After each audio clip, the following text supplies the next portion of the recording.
go to the building. Where are we going, Kathryn? We're going to N3. And why are we going to N3? We're going to N3 because it's one of the original buildings of the university. It's the old Bathurst Farm, and what it now is the Ponton Theater, where university drama students carry out their plays.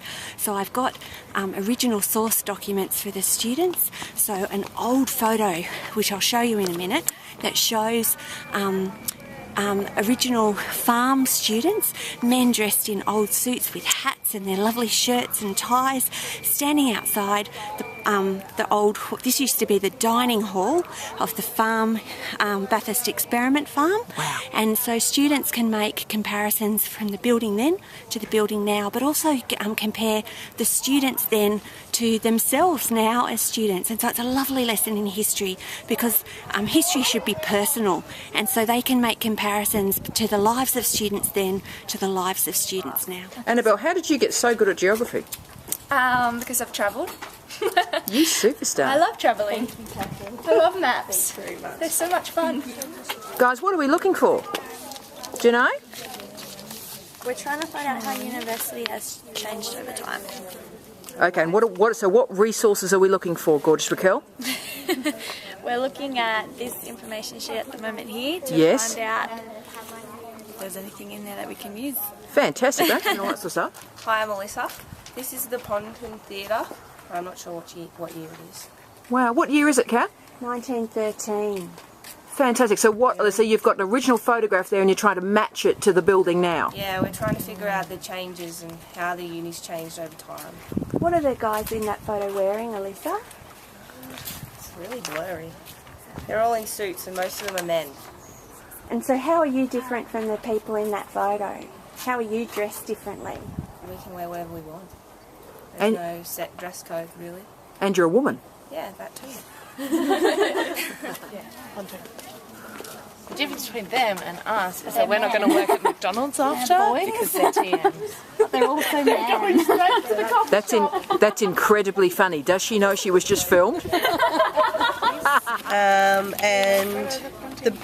I think we should. We've got that one. That's it there.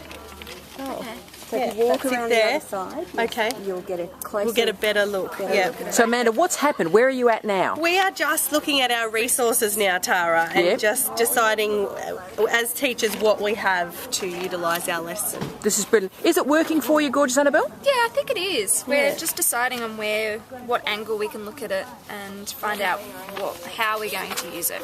A fine historian you are, madam. Go for it.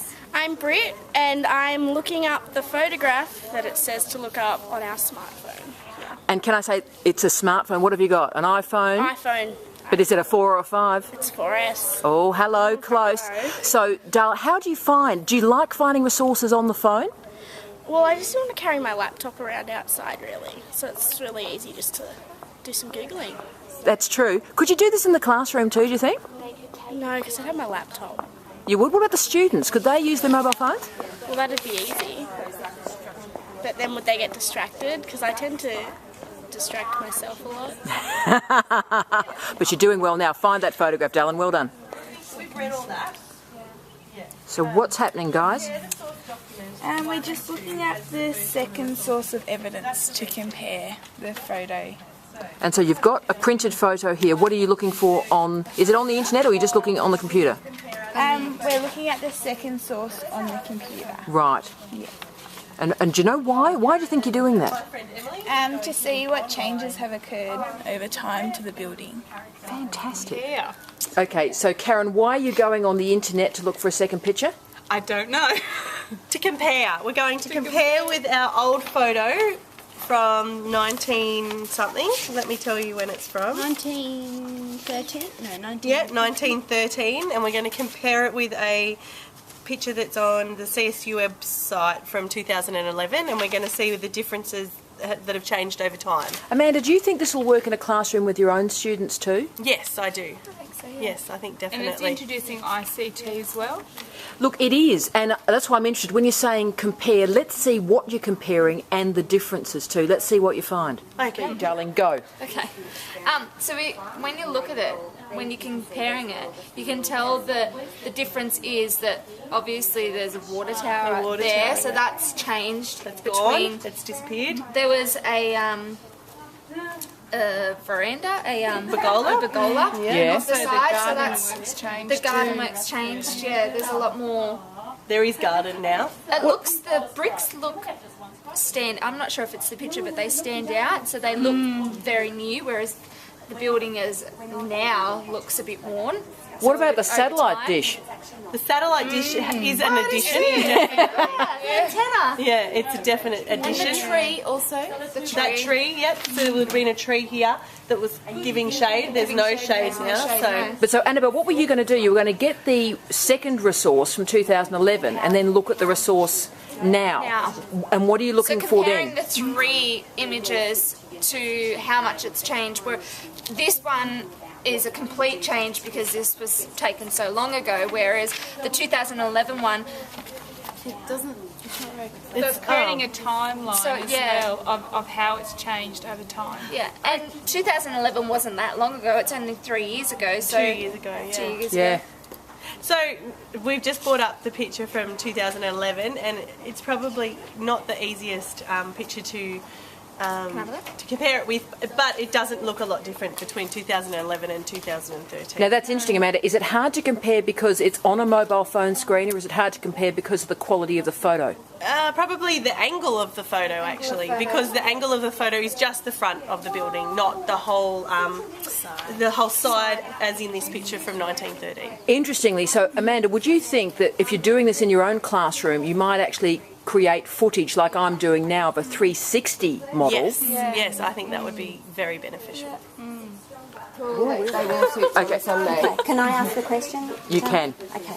Bettina, can you talk to us about the handbook from the Bathurst Experiment Farm? Yes. What does it tell us about students' lives back in the days of the old experiment farm? Well, it looks quite different, and like they had requirements of what they should wear, and on Pacific days what they should be wearing. What did they have to wear? On Sundays they had to wear a suit, and they had to have 2 suits for working clothes, 1 waterproof overcoat, 2 pairs of suitable boots, 1 pair of slippers, a hairbrush, a comb, toothbrush, and clothes brush. So it is really specific about the things that they should have, which I find interesting. Yeah, when you turned up to uni, were there clothing requirements? No, not at all. You can wear whatever you like. Okay. But you look fabulous. And were there age restrictions at the university? I think there was. It says you have to be 16 years and over. Okay. Is that right? That's right. And what were their jobs here? Their jobs. I haven't looked at that section yet. You can help her too. You can actually help her. Have a look, guys. Well, if you look at the last page, you can see sort of the. Oh, wow. So they had to do jobs on the farm. Yeah, and what were they? Looking after.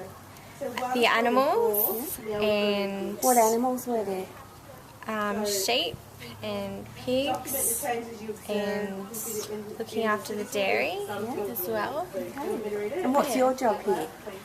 Just to learn. And what do you learn about as it compared to what they learned about?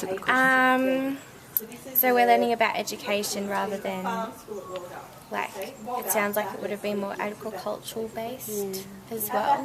Why do you imagine things have changed in that way? Pardon? Why do you imagine that change has occurred from this being a campus of learning about farming to exploring wider pursuits here? I think maybe that's because of people's interest and the demand for education as well around the region as well, and that it's spreading as well, and there's more, education has become something that everyone has to do now, whereas maybe back in the day it wasn't so Yeah. Can I ask you one more question, Bettina? When you look at the photo from 1913 of the dining room of the old experiment farm, what gender were the people in the photo? All male. Okay. And today at the university, when you look around? Mixed genders. Okay. And why do you imagine that change has taken place? From the feminist movement. Ooh. It would be. Lovely. Yes.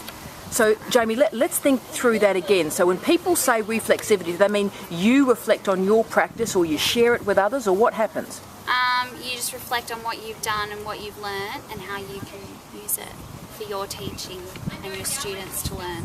Do you also think there's improvement in there as well, that you're reflecting to change or improve something? Yeah, you can learn to improve your current ways of doing things, and also when you go and do place-based teaching, how it's worked and if it hasn't or if it has. Corrected me. Well, after the Industrial Revolution happened, a lot of people moved into the industry, which left the farming out of society basically, and so the jobs grew from there, and people decided that they want higher quality of life, and therefore they went back to universities or started going to universities. And after the feminist movement, the gender roles changed as well in the house. So guys, are you on the reflection section? We are. So what's going on, guys? Talk to me, Annabelle. So we've just looked at the 4 stages that is outlined in step 2, and we've come up with the analysis and evidence. Analysis. Hard word. Ask questions and research, reasoning, and the explanation. So we're just comparing the two with Gilbert and Herper's inquiry process at the moment. Fantastic. And I'm just trying to work out, because I've read on the opposite page that there's a broader 3 broad stages for the inquiry unit, which is establishing what we want to find out, finding out, and then deciding what to do and what we've found. Excellent. So I think it's the summary, and it's what step 2's done is just broke it down, and that's what you can see on page 57 that the textbook's done, is just broke it into done, and then it's like a flow chart. So Annabelle, are you telling me that you've just gone through this whole process and you've actually applied the textbook and improved on it? Is that what you're telling me? Yes, that's what I'm telling you. You are extraordinary, madam. Yeah, it was good. It was a good process that we've been able to follow step by step without even looking at the textbook. Practice-led research, madam. Definitely. Fantastic.